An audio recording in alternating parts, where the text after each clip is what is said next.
competitive odds, best live and play, and more ways to get into the game. Make your next bet with Sports Interaction. Head to sportsinteraction.com/STPN or download the app. 19 plus. Please play responsibly. Around the NHL, it looks like Pierre-Luc Dubois wants $9 million on his next extension. That's what he's looking for. Now, this is I want a Bugatti. He's 24 years old. I want a Bugatti. Put the keys in my hand. I don't have Bugatti money yet. Oh, well. I always say yet. I want to leave the possibility open. The door should be open to Bugatti money. Don't you think? Yeah. Who the fuck is his agent? Pat Brisson.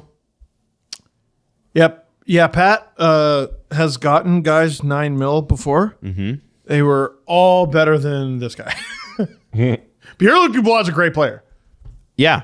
It's not $9 million. But he might say, I haven't had the chance to be as great as I should be because look at the teams I played for. The defensive, depressing for an offensive player, Columbus Blue Jackets, and the complete mess of a dressing room Winnipeg Jets.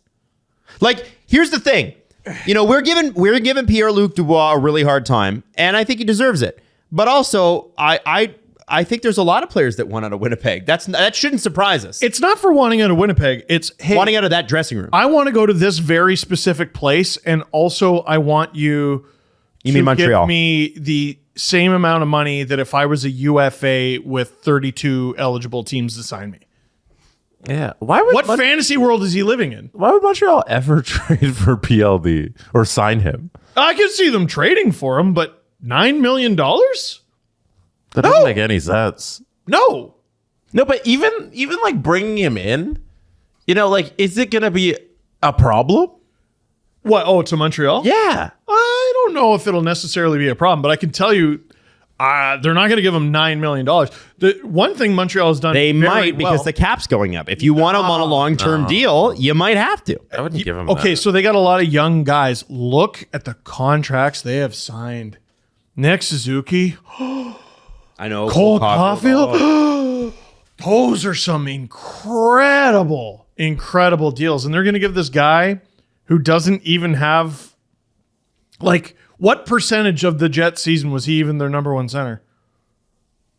Who's the highest paid player on the Montreal Canadiens? Isn't it Nick Suzuki? Carey Price. Besides Carey Price. Oh. He doesn't play for the Montreal Canadiens anymore. It's not Nick Suzuki? Who do you think it is? I thought Nick was at $8 million. Who would be making more than that? Well, it's Cole Caulfield now. It's Nick Suzuki. Yeah. 7.875. And Cole Caulfield's 7.5 or something? Yeah, Cole Caulfield's 7.85. Oh. So they're $25,000 less difference there. One team dinner. There's no way in hell you bring in Pierre-Luc Dubois and pay him $1.2 million more than your highest two players. And Nick Suzuki. Get out of here. Objectively better. No. In my mind. Well, then you don't get to come here. Like, that's it. We don't need you. I need to know where this number came from. Yeah. Because again, it's a very unique situation. Listen, you don't We want could call it Brisson and ask him, I guess. Ask him, where does he get his number? No, but okay, you don't want to play. Plug my phone into the board. You don't want to play in Winnipeg. Fine. You want to play in Montreal. Fine. But you're asking for pick of the litter money, and you've traded yourself to a very specific team, and they want you because you're good, but because there are essentially no other suitors, you're not going to get maximum money. You're not going to get $9 million. What if he opens himself up to New York and Boston, who are apparently interested, Philadelphia potentially? That's why. So those reports have come out. I don't believe him for a fucking second. Why not?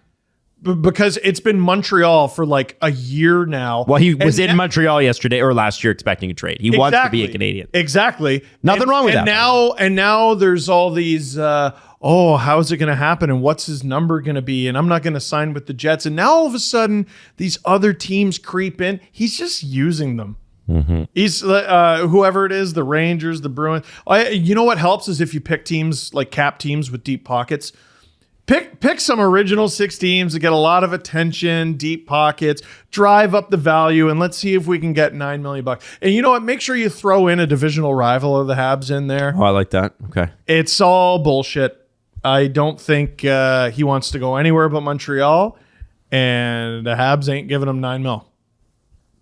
I'm very interested to see the team that'll take the 1 year on PLD, because I think there's a possibility, somebody goes out like a Minnesota or Carolina, I mentioned last show. They do the 1 year thing where you get a good center on a cheap deal, and then you let him go to free agency at the end of it. Yeah. He's on a deal this year, though. Yeah. This is what So they go to Winnipeg and they say, we'll take this off your hands for this upcoming season, and then they play it out with PLD, and then you just rinse your hands of it.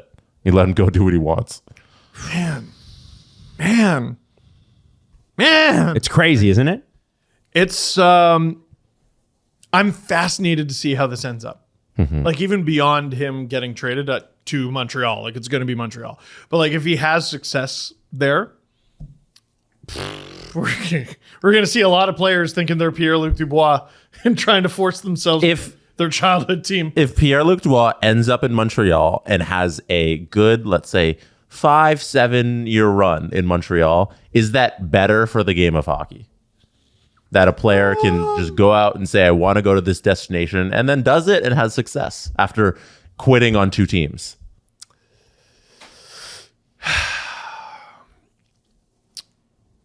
Depends what you count as better. Because, like, okay, we look at the NBA. We always compare the NHL to the NBA. And the NBA is very successful. And is a real league. And it's a real league and makes money hand over fist. And the bad teams suck ass. Suck ass. And will always suck ass. Yeah. Their best hopes are getting a star player in the draft, being mid for a few years. Then in free agency, they go somewhere else, and you're right back to sucking ass. Yeah, no. Right back to sucking ass. If you're the bottom teams of the NBA, you hope for a Giannis situation where you get somebody who wasn't the number 1 pick, but you scouted him, you got him high in the draft, and then he turns into a superstar, and then he's ingratiated with the local fan base, and you get him for the 10 years that you do. A complete and actual unicorn. Like, how like, can you hope for a Giannis once in a generation? Yeah, but that's why they have all those lottery balls. You hope for getting Jokic, Denver right now, Jokic and Murray. Like, they built that through the draft. Yeah.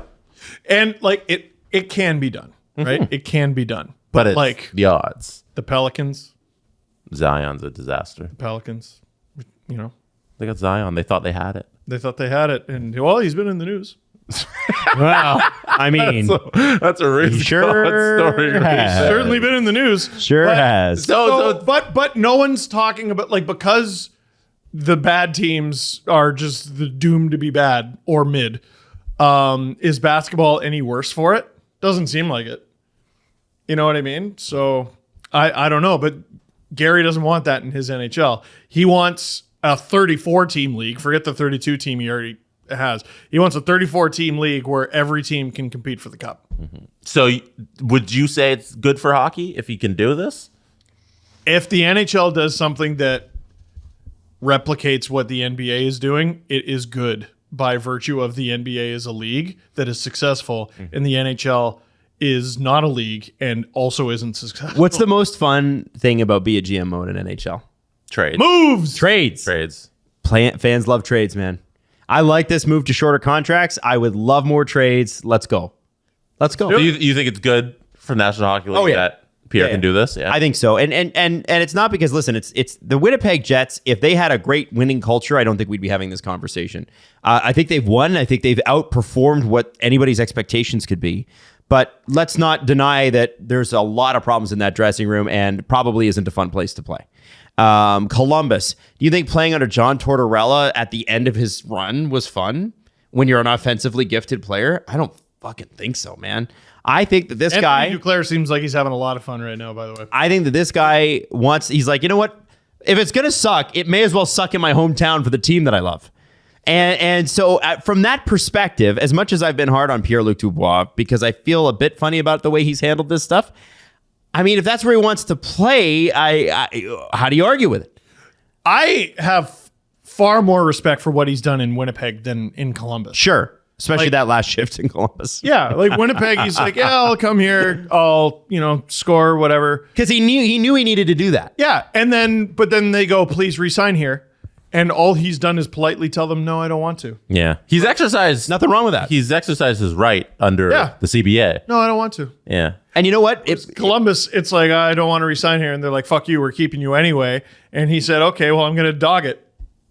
They tried to. Well, that's Yarmo again. Fucking Yarmo.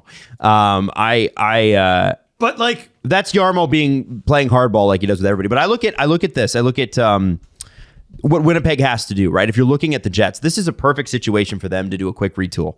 You find like Montreal's got tons of great prospects. Yeah. You try to grab one or two. they ain't giving you any of them. Well, they got to give you one. If you're getting Not the Pierre-Luc ones Dubois. worth having. Like, you're not getting Lane Hudson. Well, I wasn't expecting Lane Hudson. Well, Yeah. You gotta Winnipeg get somebody also good. Doesn't have to trade him in Montreal. They have his rights right now, and they Trade can him anywhere. I think that 1 year thing is a very big possibility here for PLD.